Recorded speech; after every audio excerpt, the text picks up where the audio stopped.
Le Love Conseil.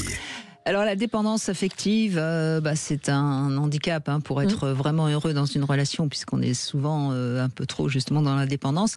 Alors j'ai repéré quelques signes, Ariane Calvo, et puis vous allez me dire ce que vous en pensez. Donc déjà, quand on a du mal à prendre seul la décision, qu'on a toujours besoin de demander à l'autre, c'est souvent parce qu'on reste dans cette dépendance.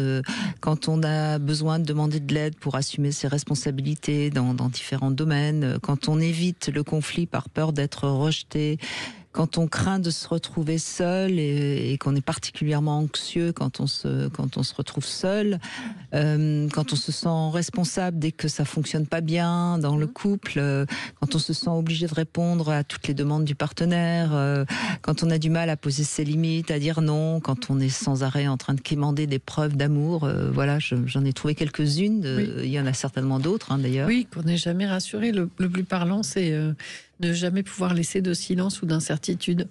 Ne pas supporter, par exemple, qu'on ne sache pas la prochaine fois, quand est la date exacte de la prochaine fois où l'on se voit. Des fois, on ne sait pas de quoi notre planning sera fait et on ne peut pas dire.